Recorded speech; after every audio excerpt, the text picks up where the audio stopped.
Hello student, स्वागत है आपका आपके अपने channel student study with Satya में। दोस्तों, आज मैं आपको क्लास 10th की प्रश्नावली 4.1 कराने वाला हूँ। द्विघात समीकरण कराने वाला हूँ। दोस्तों, अगर हमारे चैनल पर पहली बार आए हैं तो चैनल को सब्सक्राइब कर लें और वीडियो को लाइक करते हुए चलें। चलिए स्टार्ट करते हैं। प्रश्नावली 1.4 है। 1.4 है हमारी दो घात समीकरण में। ठीक है, तो दो घात समीकरण क्या होती है वो बता देते हैं अभी आपको। ऐसा समीकरण मतलब जिसकी अधिकतम घात कितनी हो, दो हो। मतलब ऐसा समीकरण जिसकी अधिकतम घात कितनी हो, अधिकतम घात मतलब पावर जो होती है लगी हुई, अधिकतम घात कितनी हो, दो हो, उसे द्विघात समीकरण कहते हैं। द्विघात समीकरण कहते हैं। ठीक है, मतलब ऐसी समीकरण जिसकी अधिकतम घात कितनी हो, दो हो, तो उसे क्या कहते हैं, द्विघात समीकरण कहते हैं। तो देखिए, द्विघात समीकरण का व्यापक समीकरण क्या होता है। इसका व्यापक समीकरण होता है हमारा व्यापक समीकरण। मतलब व्यापक समीकरण का मतलब होता है कि किस प्रकार का समीकरण होता है। तो हमारा समीकरण होता है ए एक्स स्क्वायर प्लस के बी एक्स प्लस के सी इजकल टू जीरो। इस प्रकार का होगा। मतलब ए की जगह कुछ भी हो सकता है, प्लस की जगह भी माइनस हो सकता है, बी की जगह भी कुछ, सी की जगह भी कुछ भी हो सकता है, और प्लस की जगह भी प्लस माइनस भी हो सकता है। कोई दिक्कत नहीं है, मगर ऐसे ही होगा। स्क्वायर में होगा एक्स, फिर एक्स होगा, फिर कुछ भी नहीं होगा एक्स की। ठीक है, एक भी पावर नहीं होगी, बराबर जीरो। ठीक है, इस प्रकार का होता है हमारा व्यापक समीकरण। तो चलिए बढ़ते हैं क्वेश्चन नंबर 1 की तरफ। क्वेश्चन नंबर 1 कह रहा है, जांच कीजिए कि क्या निम्न द्विघात समीकरण है। मतलब इन क्वेश्चन दे रखे हैं, उनमें से पूछा गया क्या ये द्विघात समीकरण है। तो ये जैसे इस पहले क्वेश्चन नंबर 1 का पहला पार्ट है, इसमें दे रखा है ये, जिससे हमें देखना द्विघात समीकरण है। तो इसे द्विघात समीकरण बनाने के लिए क्या करना पड़ेगा, हमें सॉल्व करना पड़ेगा। इस तरीके की हमें एक समीकरण बनानी होगी। तो हमें पता लगेगा अगर घात दो है तो कह देंगे दो समीकरण है, दो घात समीकरण है। तीन होगी तो तीन घात समीकरण होगी, तो हमें दो घात समीकरण ये ज्ञात करनी है। तो बस इसमें करते हैं। तो चलिए क्या है, यहाँ पर लिखा है एक्स प्लस के वन का होल स्क्वायर। तो लगाते हैं, तो एक्स स्क्वायर प्लस के वन, वन का स्क्वायर हो जाएगा वन, प्लस के कितना टू ए भी होता है, तो ए की जगह क्या होता है हमारा एक्स, और वन की जगह क्या है हमारा वन है, बराबर कितना टू एक्स। टू के अंदर गुणा करेंगे तो टू एक्स माइनस के तीन दूनी हो गए, कितने होंगे छः। ठीक है, तो एक्स स्क्वायर प्लस के वन और प्लस के क्या हो जाएगा टू एक्स हो जाएगा। और ये टू एक्स जो है इधर लाइन किसके हो जाएंगे, माइनस के हो जाएंगे। टू एक्स बराबर कितने, माइनस के सिक्स। ठीक है, तो एक्स स्क्वायर प्लस के कितना, सॉरी सॉरी, यहाँ से देखिए प्लस है, ये माइनस से कैंसिल हो गया, और प्लस के वन और ये माइनस के वन है, तो इधर लेके आएंगे तो किसका हो जाएगा, प्लस का सिक्स हो जाएगा, बराबर कितना जीरो। तो एक्स स्क्वायर प्लस के कितना होगा, छः और एक सात हो गया, बराबर जीरो। ठीक है, तो इसकी अधिकतम घात कितनी है हमारी, दो है। अधिकतम घात कितनी है, दो है। तो ये क्या है हमारा, एक द्विघात समीकरण है। ठीक है, ये द्विघात समीकरण है। तो हम नीचे क्या लिखेंगे इसमें, इसमें लिखेंगे मतलब दिए गए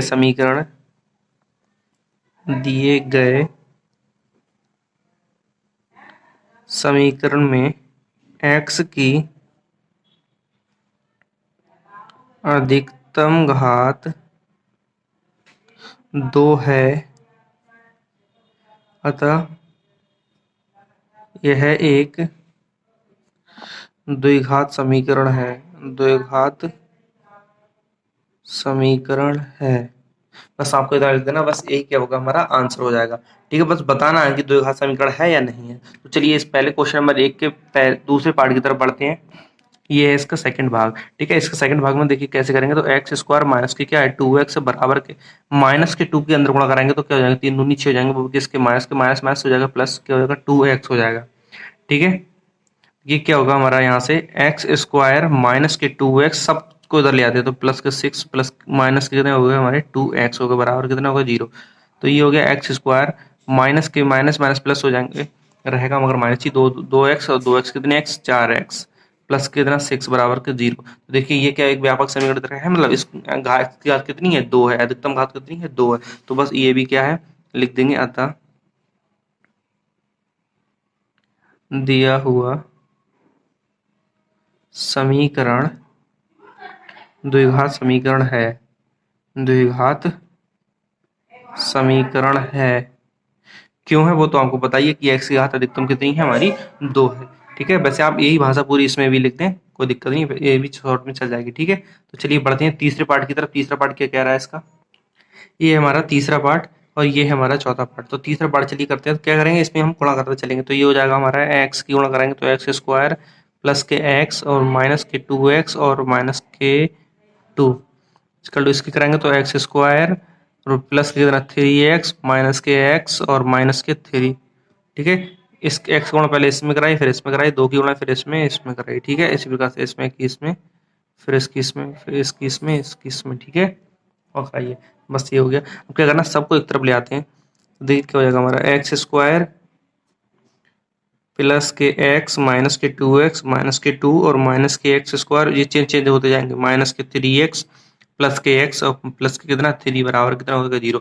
जो दूसरी तरफ चीज आती है, एक तरफ से दूसरी तरफ चीज आती है तो क्या हो जाती है हमारी, माइनस हो जाती है। ठीक है, चिन्ह चेंज हो जाते हैं, चिन्ह चेंज हो जाते हैं, प्लस की माइनस, माइनस की प्लस हो जाती है। ठीक है, देखिए प्लस के एक्स स्क्वायर माइनस के एक्स स्क्वायर, ठीक है,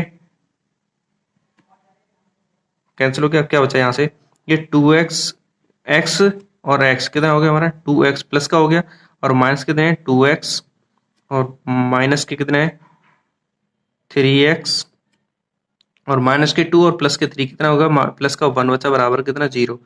तो देखिए यहाँ से x 2x से x कैंसिल, तो माइनस के 3x प्लस के 1 बराबर कितना आ गया 0 आ गया। तो इसमें क्या x की घात कितनी है, अधिकतम घात कितनी है हमारी 1 है, तो हमारी ये द्विघात समीकरण नहीं है। तो अतः दिया हुआ या दिया गया समीकरण, यह वो समीकरण जो हमारा क्या है, द्विघात समीकरण नहीं है। ठीक है, द्विघात समीकरण नहीं है। तो चलिए चौथे पार्ट को करते हैं। चौथा पार्ट लिखा है, तो इसके गुणा कराते हैं। तो ये हो जाएगी 2x स्क्वायर प्लस के कितना x माइनस के 3 दूनी 6x और माइनस के 3 एकम 3 बराबर किसी कराते हैं। तो एक्स स्क्वायर प्लस के कितना 5x। ठीक है, अब देखिए सबको इधर ले आते हैं। तो 2x स्क्वायर माइनस के नहीं प्लस के x माइनस के 6x माइनस के 3, ये हो जाएगा माइनस के एक्स स्क्वायर माइनस के 5x बराबर कितना हो जाएगा 0। देखिए अब देखिए क्या है, स्क्वायर स्क्वायर वालों को रखते हैं और एक्स एक्स वालों को एक तरफ करते हैं। तो एक्स स्क्वायर और x square 2x square minus x square, कितना एक्स स्क्वायर बचा हमारा, एक एक्स स्क्वायर बचा। अब देखिए माइनस के 6x है और माइनस के 5x और ये की प्लस के x है। तो प्लस के x इसमें से कम हो गया तो कितना बचा, माइनस के 5x, माइनस के 5x कितने हो गए, माइनस के 10x हो गए। ठीक है, और माइनस के 3 इजिकल टू कितना हो गया 0। तो ये देखिए ये द्विघात समीकरण है। क्या लिखेंगे, अतः क्योंकि अधिकतम घात कितनी है 2 है, तो लिखेंगे अतः दिया हुआ समीकरण द्विघात समीकरण है। बस आपको इतना लिखना, द्विघात समीकरण है। ठीक है, तो चलिए बढ़ते हैं इसके अगले पार्ट की तरफ। ये है इसका पांचवा पार्ट, 2x माइनस के 1, ये 1 है यहाँ पर, और x माइनस के 3 बराबर के x प्लस के 5 और x माइनस के 1, ये है इसका। तो पांचवा भाग तो इससे करते हैं। तो ये क्या करेंगे, इसके अंदर गुणा करेंगे तो 2x स्क्वायर और माइनस के 3 दूनी 6x हो जाएगा। अब इसकी होगी, इसमें दोनों में होगी। अब क्या करना है इसके कराने, तो माइनस के 1x और माइनस माइनस प्लस के हो जाएगा 3 एकम 3 हो जाएगा यहाँ से, बराबर के x की गुणा इसमें कराएंगे तो एक्स स्क्वायर और x की इसमें कराएंगे तो माइनस के x प्लस के 5x माइनस के 5 की गुणा कराते चलेगा। ठीक है, अब सबको एक तरफ कर लेते हैं। ठीक है, एक तरफ करते हैं तो 2x स्क्वायर माइनस के 6x और माइनस के 6x एक x ये है, माइनस का कितना हो गया, माइनस के 7x।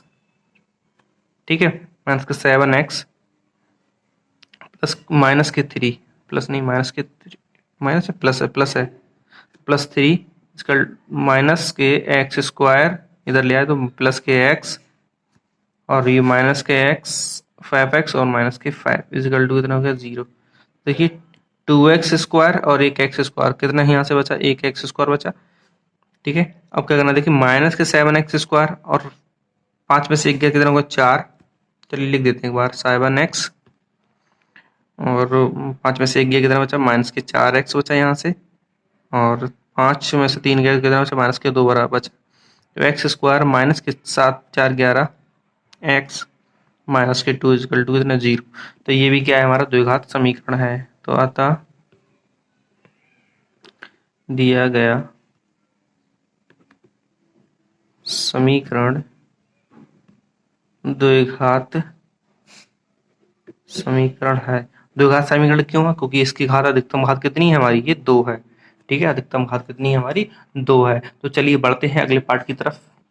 ये है इसका अगला पार्ट। ठीक है, इसके लिए हम करते हैं कैसे कि एक्स स्क्वायर प्लस के कितना 3x प्लस के 1 बराबर, इससे खाली सूत्र में खोलना है। तो करेंगे एक्स स्क्वायर माइनस के 4 A square minus A minus B का होल स्क्वायर है। ठीक है, क्या होता है ए माइनस बी का होल स्क्वायर, तो A square minus plus B square का मतलब होगा 2 का स्क्वायर, कितना होगा 2 का स्क्वायर का 4 माइनस के 2 ए बी होता है 2 गुणा एक्स। ठीक है, तो ये हो जाएगा हमारा एक्स स्क्वायर प्लस के 4 माइनस के कितना 2 दूनी 4x। देखिए ए माइनस बी का होल स्क्वायर सूत्र होता है हमारा A square plus B square minus के 2ab, या फिर इसे हम ऐसे प्रकार से भी लिख सकते हैं, कहीं कि तुमने देखा होगा ए स्क्वायर माइनस के 2ab ये प्लस के बी स्क्वायर, इस प्रकार से भी देखा तुमने। ठीक है, कोई दिक्कत नहीं, किसी प्रकार से भी लिख दो, एक ही बात है। ठीक है, तो ये हो गया हमारा यहाँ से एक्स स्क्वायर प्लस के 3x प्लस के 1। ठीक है, अब क्या करते हैं इस सबको इधर ले आते हैं, तो एक्स स्क्वायर प्लस के 3x प्लस के 1 माइनस के एक्स स्क्वायर माइनस के 4 और प्लस के 4x बराबर कितना 0। ठीक है, क्योंकि एक्स स्क्वायर ये प्लस का ये माइनस का ये कैंसिल हो गया। अब देखिए क्या बचा यहाँ से 3x और प्लस के 4x कितने 7x हो गए, प्लस के कितना माइनस का बचेगा, क्योंकि प्लस का 1 है माइनस का 4 है, तो माइनस के बचे कितने 3 बराबर 0। तो ये द्विघात समीकरण नहीं है। ठीक है, द्विघात समीकरण नहीं है। ठीक है, ये नहीं है। तो चलिए अगले पार्ट की तरफ पढ़ते हैं। इसके अगले पार्ट क्या कह रहा है, ये है इसका अगला पार्ट। कौन सा पार्ट है इसका? 7वां पार्ट। ठीक है, तो क्या करेंगे इसमें, देखिए क्या लिखा है एक्स प्लस के 2 का होल क्यूब, मतलब ए प्लस बी का होल क्यूब का सूत्र लगाना। तो ए प्लस बी का होल क्यूब का सूत्र क्या होता है हमारा, यहाँ पे लिख देते हैं। ए प्लस बी का होल क्यूब का सूत्र होता है हमारा ए क्यूब प्लस के वी क्यूब प्लस के 3ab और a प्लस बी होता है।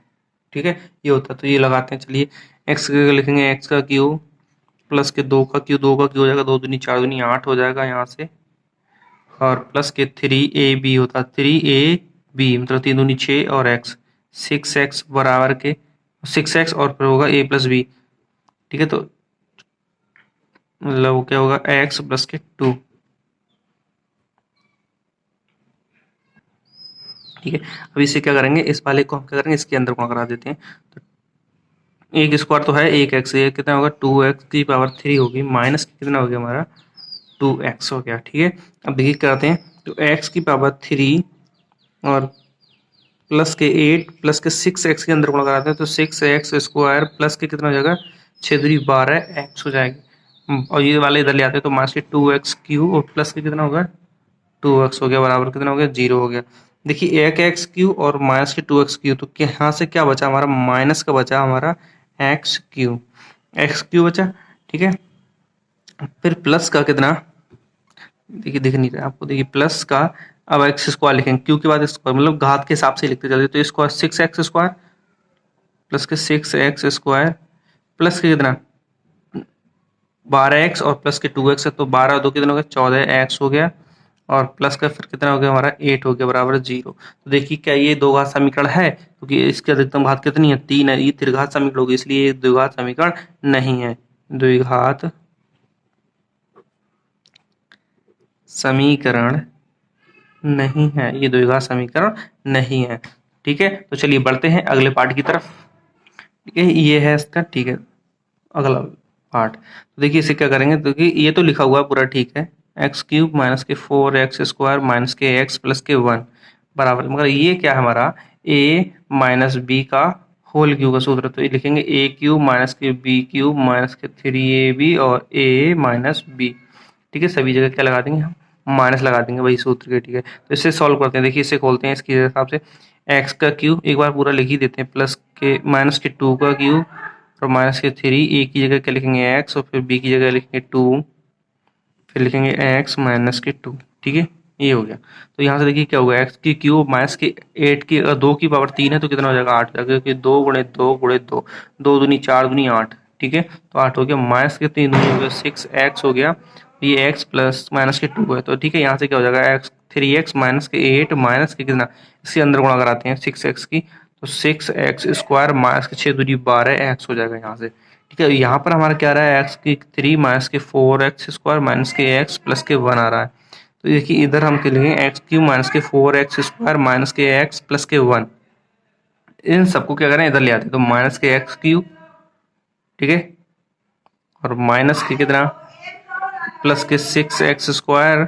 और प्लस के 12x और प्लस कितने हो जाएंगे 8 इजिकल टू 0 हो जाएंगे। ठीक है, तो देखिए x³ से x³ कैंसिल हो गया यहाँ से, देखिए 4x² माइनस के हैं और ये प्लस के 6x हैं, तो कितने बचे यहाँ से 2x² बचे, 2x² बचे, वो किसके प्लस के बचे 2x²। ठीक है, 12x में से 1x गया तो माइनस माइनस का है ये, और ये प्लस के, तो प्लस के बचेंगे कितने 11x बचा यहाँ से, प्लस के 8 और 1 कितना हो गया हमारा 9 हो गया, बराबर कितना हो गया 0। तो ये द्विघात समीकरण है, तो लिखेंगे हाँ था यह है द्विघात समीकरण है, द्विघात समीकरण है। ठीक है, ये लिखेंगे। तो सारे क्वेश्चन आपको उम्मीद करते हैं आपको अच्छे से समझ में आए होंगे। तो चलिए बढ़ते हैं क्वेश्चन नंबर 2 की तरफ।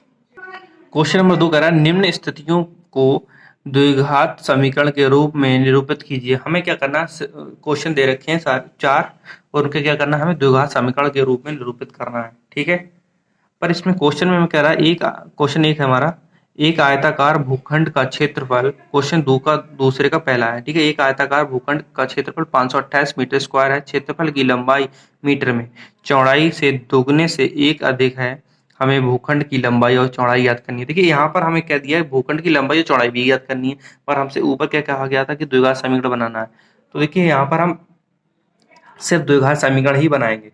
ठीक है, पर हमसे कहा गया है कि लंबाई चौड़ाई याद करना, तो ये हमें याद करनी नहीं है, क्योंकि ऊपर द्विघात समीकरण दे रहा है। अगर आप कहेंगे तो मतलब लंबाई और चौड़ाई भी याद करनी, तो चलिए वो भी करा देते हैं, लंबाई चौड़ाई भी याद करना सिखा देंगे। ठीक है, तो चलिए करते हैं किस प्रकार से करेंगे इसे सॉल्व।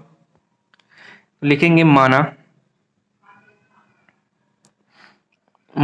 चौड़ाई, क्योंकि चौड़ाई के ऊपर ही बात की गई है सारी, चौड़ाई क्यों मानी हमने, लंबाई क्यों नहीं, क्योंकि कहा गया कि लंबाई जो है मीटर में चौड़ाई के दुगने से एक अधिक है, चौड़ाई के दुगने से अधिक है, तो इसलिए हम चौड़ाई मानेंगे। तो माना चौड़ाई, उस बात को मानते हैं जिसके ऊपर सारी बात आधारित होती है। ठीक है, तो एक माना चौड़ाई कितनी हमारी x मीटर है।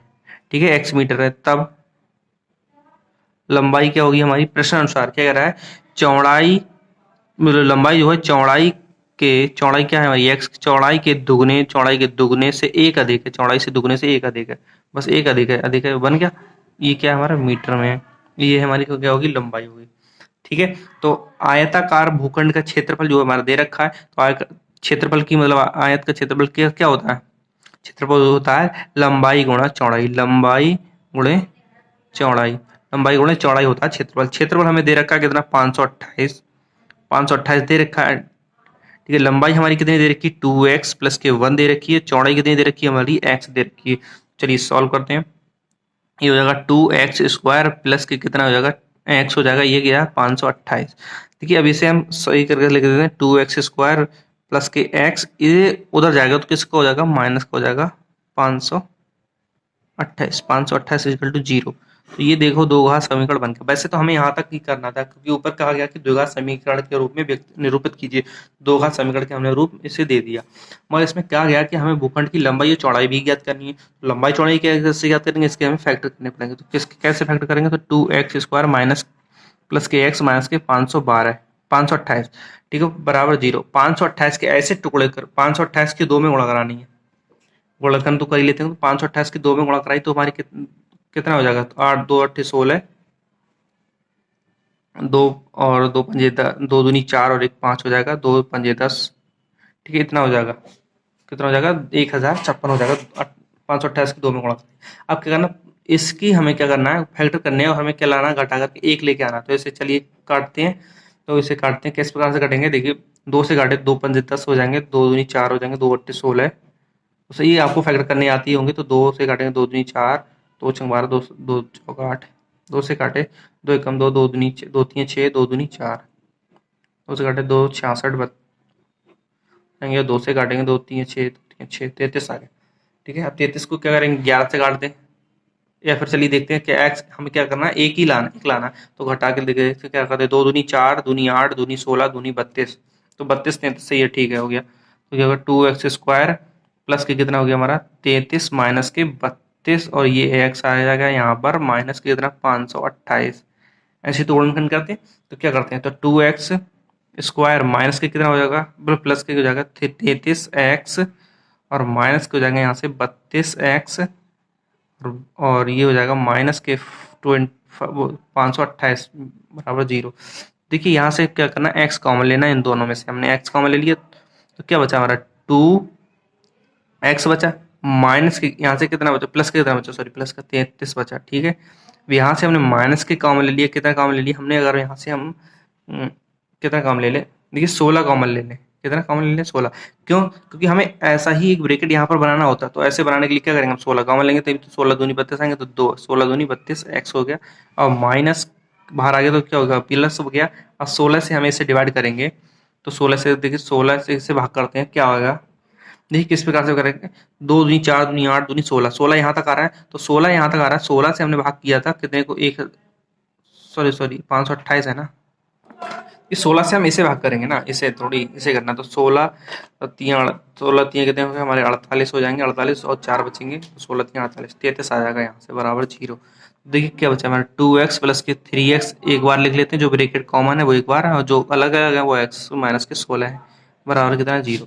अब देखिए हमें क्या करना है, इनके बराबर 0 करना है, एक बार इसके बराबर करना है, तो 2x प्लस के कितना 33 बराबर के 0 करेंगे, 2x बराबर कितना होगा माइनस के 33 हो जाएगा, तो x बराबर के क्या हो जाएगा हमारे यहाँ से माइनस के 33/2, ठीक है, एक बार x बराबर किया गया, तो यहाँ से x बराबर x माइनस के सॉरी मैक्स माइनस के 16 बराबर 0 है, तो x बराबर क्या आ गया हमारा यहाँ से 16 आ गया। तो देखिए ये तो माइनस में, तो ये क्या हो जाएगा अमान्य हो जाएगा, क्योंकि लंबाई कभी माइनस में थोड़ी होती है, लंबाई चौड़ाई का माइनस में होगी, वो तो पॉजिटिव ही होगी, ठीक है, तो प्लस की 16 आ गई, तो हमारी चौड़ाई कितनी हमने मानी थी, x मानी थी, चौड़ाई आ गई हमारी कितनी 16 आ गई चौड़ाई, और लंबाई हमारी कितनी थी, हमारी 2x प्लस के 1 थी, तो 2 गुणे 16 प्लस के 1, 16 दूनी 32 और 1 33, 33 आ गई हमारी क्या लंबाई आ गई, ठीक है। तो ये हो गए दोनों इसके आंसर। वैसे आपको यहाँ तक ही करना था, मगर उसमें कह दिया कि क्वेश्चन में कि लंबाई या चौड़ाई भी याद करना, तो आपको कहेंगे बताया नहीं, तो इसलिए हमने बता दिया, ठीक है। तो चलिए बढ़ते हैं क्वेश्चन नंबर दूसरे पार्ट की तरफ। क्वेश्चन नंबर 2 लिखा है, दो क्रमागत धनात्मक पूर्णांकों का गुणनफल कितना 306 है, हमें पूर्णांकों को ज्ञात करना है, क्या करना है, ज्ञात पूर्णांकों को वही ज्ञात करना है, मगर हमें क्या करना है, स्टार्टिंग में हमसे कहा गया कि दो घात समीकरण बनानी, तो पहले दो घात समीकरण बनाते हैं। तो ठीक कैसे बनाएंगे दो घात समीकरण, तो हम लिखेंगे, क्या लिखेंगे, माना क्रमागत संख्याएं जो लिखेंगे, तो प्रथम संख्या क्या है हमारी, प्रथम संख्या क्या है हमारी x है, तथा दूसरी संख्या जो है, दूसरी क्रमागत संख्या क्या होगी हमारी, कि अगर हमारी एक है का एक में हम एक जोड़ेंगे तो कितनी हो जाएगी, 2 हो जाएगी, तो एक के बाद 2 ही तो आता है, तो हर बार एक जोड़ते चलते, तो एक क्या लिख देंगे, x प्लस के 1 हो जाएगी इसकी अगली वाली संख्या, पहली अगर हमने x मानी तो दूसरी क्या हो जाएगी, x प्लस 1, तीसरी क्या हो जाएगी, x प्लस के 2 हो जाएगी, ठीक है। तो देखिए क्रमागत संख्या हो गई, क्या अब क्या कह रहा है हमसे, प्रश्नानुसार देखिए क्या कह रहा है कि दो क्रमागत धनात्मक पूर्णांकों का गुणनफल कितना है, इतना है, तो दोनों का गुणनफल कितना है हमारा, x का और x प्लस के 1 का जो गुणनफल है, गुणा होगी इनकी, गुणनफल कितना है हमारा 306 है, कितना है हमारा 306 है, 306 बोल दिया हमसे, अब क्या करना है, बस यही प्रश्नानुसार है, यहाँ से लिख देते हैं प्रश्नानुसार, प्रश्नानुसार में यही तो कह रहा है कि दोनों संख्याओं की जो पूर्णांकों का क्या है गुणनफल जो है कितना 300, तो गुणा करोगी तो देखिए क्या होगा, एक्स स्क्वायर प्लस के कितना एक्स, और ये प्लस के 336 है, इधर ले आएंगे तो किसी को 306 है, तो माइनस हो जाएंगे 306 बराबर 0, तो यही क्या हो गया हमारा द्विघात समीकरण हो गया, ये क्या हो गया हमारा यहाँ पे द्विघात समीकरण हो गया। अब देखिए आप यहाँ कर आप वैसे तो इसमें इतना ही करने को है, और इसमें क्या गया कि हमें पूर्णांकों की ज्ञात करना, अगर पूर्णांक हमें ज्ञात करने तो किस प्रकार से ज्ञात करेंगे, तो 306 के क्या करना हमें फैक्टर करने, तो चलिए करते हैं। 306 को हम क्या करते हैं, काटते हैं, 306 को हम क्या करते हैं गुणनखंड करते हैं, 306 के तो आप कर ही लेंगे गुणनखंड, 3 एकम 3 और 3 पंजे 15, 15 दूनी 30 होंगे, 3, ठीक है, 3 दूनी 6,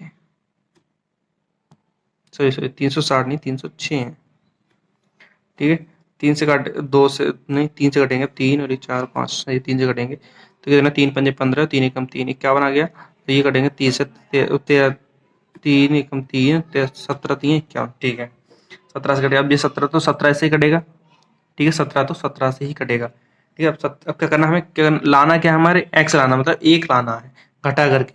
तो 3 दूनी 6, 3 3 9, तो वो 3 3 9, 9 दूनी 18, तो 18 में से अगर 17 घटाएंगे तो क्या आ जाएगा हमारा, एक्स आ जाएगा, एक आ जाएगा। तो लिखेंगे x² प्लस के कितना 18 माइनस के 17। ये देखो यहाँ माइनस होता है तो हमें घटा के ही लाना होता है, ठीक है। तो x माइनस कितना 306।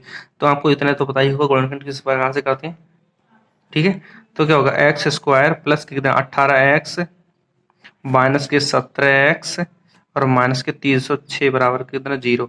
देखिए यहाँ से क्या करना, हमें यहाँ से पहले x कॉमन लेते हैं। तो x कॉमन लिए तो यहाँ से बचा x प्लस के कितना 18 बचा यहाँ से, और माइनस के यहाँ से हमने 17 कॉमन ले लिए तो यहाँ से बचा x, और माइनस के 306 में से अभी तो हमने 306 की तो वेक्टर किए थे, तो 17 अगर बाहर आ जाएंगे तो बाहर अंदर क्या बचेंगे हमारे 18 बचेंगे, वो भी किसके माइनस तो अंदर आ गया, बाहर आ गया तो किसका हो जाएगा प्लस का हो जाएगा, बराबर कितना होगा 0। x प्लस के 18 तो यहाँ से हो जाएगा x माइनस के कितना 17 बराबर कितना 0। तो x प्लस के 18 बराबर के 0 करते हैं तो x बराबर कितना आ जाएगा माइनस के 18 आ जाएगा, और x माइनस के 17 करते हैं बराबर 0 करते हैं तो x बराबर कितना आ जाएगा हमारा 17 आ जाएगा, ठीक है। देखिए अब क्रमागत संख्या कौन सी होगी हमारी 17 होगी। अब देखिए प्लस का 17 इसलिए क्यों होगी, अब ये अमान्य कैसे होगी, ये अमान्य कैसे होगी देखिए बता दें।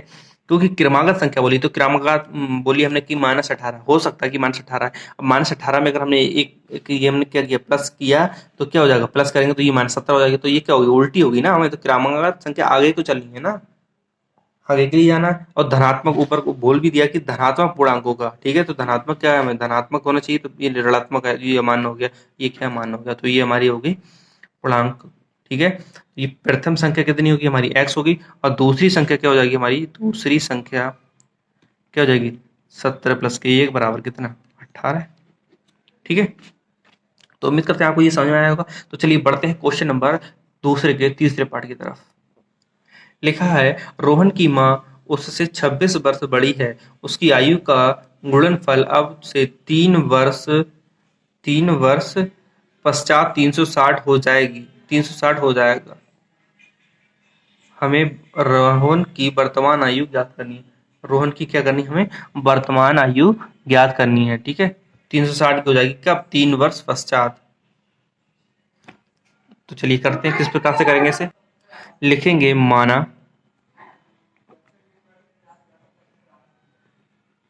रोहन की आयु कितनी है x वर्ष है, x वर्ष है, और उसकी जो माता है उसकी माँ है, क्या है उसकी माँ है, माँ की आयु कितनी हो जाएगी, माँ की आयु कितनी हो जाएगी उसकी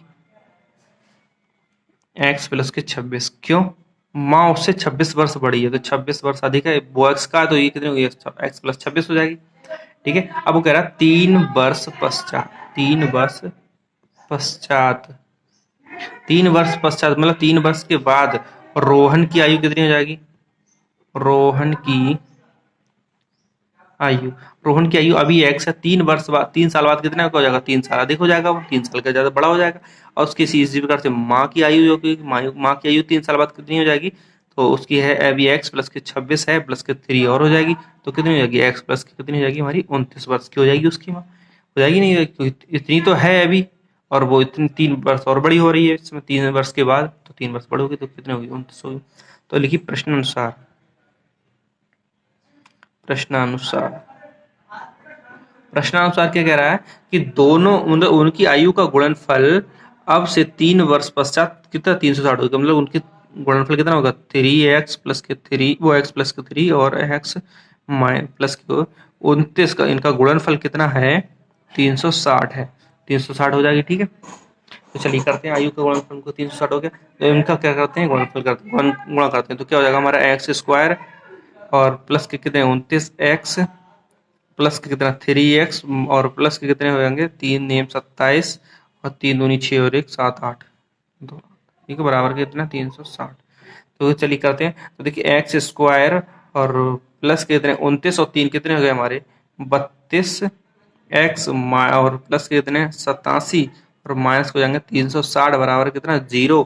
तो ये हो जाएगा एक्स स्क्वायर प्लस के 32x और माइनस के बचेंगे यहाँ से 273 बराबर 0। ये हो गए हमारे यहाँ पर क्या होगी समीकरण।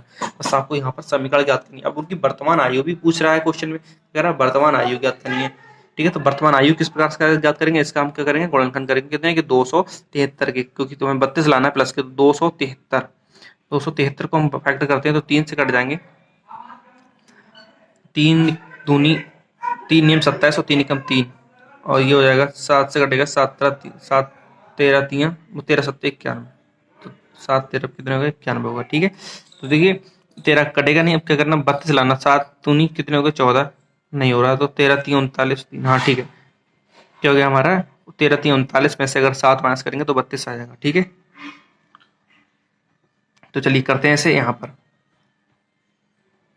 एक्स स्क्वायर प्लस कितना 32x माइनस के 273 बराबर के 0। तो इसे लिखेंगे एक्स स्क्वायर प्लस के 32 की जगह क्या लिखेंगे हम यहाँ पर लिखेंगे 39 माइनस के 7 32 हो गए और ये वाला एक्स आ गया यहाँ पर माइनस के 273 बराबर कितना 0। तो देखिए एक्स स्क्वायर प्लस के कितने 39x माइनस के 7x और माइनस के, ठीक है ये आ गया। अब क्या करेंगे हमें एक्स स्क्वायर वो यहाँ पर क्या देखना है, इसमें कॉमन ले लें एक्स, कितना ले लें एक्स कॉमन ली तो एक्स बचा प्लस के कितना बचा हमारे 39 और यहाँ से हमने क्या कॉमन ले लें माइनस के 7 कॉमन ले लें तो एक्स प्लस के कितना बचेंगे हमारे 39 ही बचेंगे, क्योंकि 7 से हमने गुणा कराएंगे तो हमारे कितने आते हैं 39 आते हैं, तो 7 से अगर हम भाग करेंगे इनको लिए तब भी तो 39 आएंगे, तो 7 से अगर हम 39 गुणा कराते हैं तो इतना आता है, तो 7 से अगर हम इसकी भाग कराएंगे तो कितना आएंगे 39 आएंगे बराबर कितना 0। तो एक्स प्लस के 39 एक बार और x माइनस के 7 एक बार बराबर के 0, तो इसके बराबर करेंगे तो x प्लस के 39 बराबर 0 करेंगे तो x बराबर हो जाएगा माइनस के 39। ठीक है, तो x माइनस के 7 बराबर के 0, तो x बराबर कितना आ गया हमारे यहाँ से 7 आ गया। तो उसके मतलब रोहन की आयु कितनी है, रोहन की आयु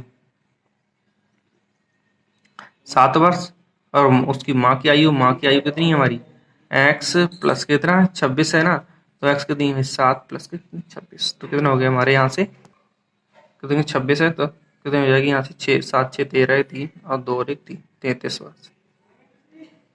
ठीक है, ये 7 वर्ष और 33 वर्ष आंसर हो गया। कैसे देखिए 39 कि क्या निगेटिव माइनस में भी हमारी उम्र हो सकती है क्या, नहीं होगी ना, प्लस में ही होगी क्योंकि हमारी उम्र बढ़ती जाएगी, कम तो थोड़ी होगी हमारी उम्र, तो ये माइनस में नहीं होगी, ये मान होगा। ठीक है, ये मान होगा तो ये होगा। तो चलिए बढ़ते हैं अगले पार्ट की तरफ। अगला पार्ट है हमारा, लिखा एक रेलगाड़ी 480 किलोमीटर की दूरी सामान्य चाल से तय करती है, यदि उसकी चाल 8 किलोमीटर प्रति घंटा कम होती तो वह उसी दूरी को तय करने में 3 घंटे समय अधिक लेती। ठीक है, अधिक लेती तो हमें रेलगाड़ी की चाल याद करनी है। तो देखिए किस प्रकार से करेंगे रेलगाड़ी वाला सवाल, तो इसे लिखेंगे हम माना रेलगाड़ी की समान चाल है, क्या हमारी समान चाल है कितनी है x किलोमीटर प्रति घंटा है, x किलोमीटर प्रति घंटा है। ठीक है, देखिए हमारा सूत्र होता है क्या होता है समय बराबर के होता है दूरी बटे कितना चाल, दूरी बटे चाल होती है। देखिए शर्त हमारी फर्स्ट शर्त के अनुसार लिखते हैं हम यहाँ पर, क्या कह रहा है शर्त मतलब समय हमारा पहला जो समय लग रहा है हम उस समय को मान लेते हैं t1, समय को क्या मान लिया हमने t1 मान लिया, समय को हमने मान लिया t1 बराबर दूरी हमारी कितनी 480, तो ही दूरी है उसकी, दूरी कितनी है उसकी 480 है, और उसकी चाल पहले कितनी है, पहले उसकी समान चाल है, समान चाल कितनी है हमारी x है, तो उसे कितना समय लग रहा है इतना समय लग रहा है। तो उसी शर्त में क्या करा है, शर्त हमारी सेकंड है, सेकंड शर्त में हम करेंगे समय हमारा दूसरा हो जाएगा t2 हो जाएगा, मान लेते हैं कहते हैं समय, तो ठीक है दूसरा समय लग रहा है, तो समय क्या कर रहा है मतलब जो समय हमें लग रहा है वो दूरी तो हमारी कितनी है उतनी है, मगर हमने अपनी जो चाल कितनी थी x थी उसे हमने क्या कर दिया है 8 किलोमीटर, क्वेश्चन में कह रहा है 8 किलोमीटर कम कर दिया, क्या कर दिया 8 किलोमीटर प्रति घंटा कम कर दिया, तो हमें समय ज्यादा लगेगा ये बोल दिया। अब क्या कहा अगले प्रश्न अनुसार यहाँ पर लिखना है, प्रश्न अनुसार क्या कह रहा है कि मतलब दिखा देते हैं, चलिए यहाँ पर आपको कह रहा है कि उनकी दूरी तय करने में 3 घंटे अधिक समय लेती है। ठीक है, उसी दूरी को तय करने में 3 घंटे अधिक लेती है समय, तो देखिए कैसे लेती है 3 घंटे अधिक, देखिए ये वाली सम के जो है हमारी अधिक लेती है और ये हमारी कम लेती है, तो वो कह रही कितना अधिक लेती है 3 घंटे, मगर हमारे हिसाब से कितनी लेती होगी पता नहीं, देखना पड़ेगा क्या करना है। ज्यादा वाली संख्या का ज्यादा समय कौन ले रहा है, ये ले रहा है 480/x-8, ये समय ज्यादा लेता है, तो इसमें से हम कम समय वाले को घटा दें तो क्या हो जाएगा, हमारे लिए वही समय आ जाएगा जो उसमें कहा गया कितना अधिक लेती है, तो 3 घंटे बोल रहा अधिक ले रही है। मतलब जो पहली वाली चाल थी उससे जो है अब वाली जो चाल है उसने 8 घंटे कम कर दिए, तो उसके समय कितना बढ़ गया, 3 घंटे अधिक बढ़ गया, तो 3 घंटे कर दिए। ठीक है, तो चलिए करते हैं सॉल्व इससे। अब क्या करना है, इसके हम क्या करते हैं एलसीएम ले लेते हैं, तो यहाँ से हो जाएगा हमारा x और x माइनस के 8 हो जाएगा, तो x माइनस 8 आ गया, तो ये होगा 480x हो जाएगा यहाँ से। ठीक है, माइनस के करेंगे तो 480 और x माइनस के 8 हो जाएगा यहाँ पर, बराबर कितना हो गया 3। तो इसे करेंगे हम अगले, तो लिखेंगे 480x माइनस के 480x माइनस माइनस प्लस हो जाएगा, 480 की गुणा अगर हमने 8 में कराई तो कितनी हो जाएगी, 8 के 4 हासिल के कितना हो गया 6 और 8 3 24 32 38। ठीक है, 38 हो गया, 38 40 हो गया, ये हो गया इसकी गुणा। बटे कितना हमारा चल रहा है, क्या चल रहा है, इसको गुणा करते हैं तो x² माइनस के 8x बराबर के चल रहा है कितना 3, बटे करते हैं तो तिरछी हम क्या कर देते हैं यहाँ पर गुणा करा देते हैं, तो तिरछी हमने गुणा कराई तो क्या प्राप्त हुआ हमें, देखिए यहाँ से यहाँ पर लिखते हैं करते हैं, तो लिखेंगे यहाँ पर मिलेगा हमें 480x, देखिए यहाँ पर देखिए देखिए 480 प्लस के हैं, ये है माइनस के, ये कैंसिल हो गया। ठीक है, तो यहाँ पर ये लिखने की जरूरत ही नहीं, तो हमें क्या बचा हमारा 38 बटे कितना x² माइनस के 8x बराबर कितना 3/1। अब करा लेते हैं तिरछी वहाँ, तो कराते हैं इसकी पहले हम करा लेते हैं, तो क्या हो जाएगा x² माइनस के 8 कितने होंगे 24x और बराबर कितने होंगे 38 40, तो 3x² माइनस के, देखिए यहाँ से क्या कर लें 3 कॉमन ले लेते हैं, 3x², 3 कॉमन ले लिए तो क्या बचा x² माइनस के 3 8 कितने हो गए 24x। ठीक है, और बराबर के कितना हो गया 3840। ठीक है, अब 3 से इसे काटेंगे तो 3 एकम 3 और 3 दूनी 6 7 8 2 बचे, तो 3 8 24 और 0 क्या होगा हमारा x² माइनस के 8x, और ये जो है इधर ले आएंगे किसको हो जाएगा माइनस को हो जाएगा 1280 इजिकल टू 0। तो ये देखिए हमें दो घात समीकरण प्राप्त हो गई। अब दो घात समीकरण प्राप्त हो गई तो देखिए दोस्तों अब इसके हमें क्या करना है गुणनखंड करना है, तो गुणनखंड करेंगे तो 2080 को अगर हम काटेंगे तो हमारे गुणनखंड आएंगे 40 और माइनस के 32, 40 माइनस 32 करेंगे तो हमारा 8 आ जाएगा। तो ये गुणनखंड जो है आपको स्वयं करने हैं। ठीक है, और आंसर बताना है कि रेलगाड़ी की चाल जो है कितनी आई थी, कि एक्स का मान हमारा निकाला है तो एक्स का मान हमारा कितना आया था। ठीक है, वो आपको यहाँ पर कमेंट करके बतानी है। चलिए, उम्मीद करते हैं आपको ये वीडियो पसंद आया होगा। अगर वीडियो आपको पसंद आया तो ये वीडियो लाइक करें, अपने दोस्तों के साथ शेयर करना ना भूलें। वैसे तो आपकी मर्जी आप करें या ना करें, अगर करना जरूरी है वैसे, जिससे कि आपके साथ वाले भी इस वीडियो से आप कुछ ना कुछ सीख सकें। अगर आप हमारे चैनल पर पहली बार आए तो चैनल को क्या कर लें सब्सक्राइब कर लें और बेल आइकन को ऑन कर लें, जिससे हमारी आने वाली सभी वीडियो का नोटिफिकेशन क्या है आपको पहले मिलता रहे, जिससे आप एक भी वीडियो मिस ना करें। तो चलते मिलते हैं एक नेक्स्ट वीडियो में, आज के लिए इतना ही।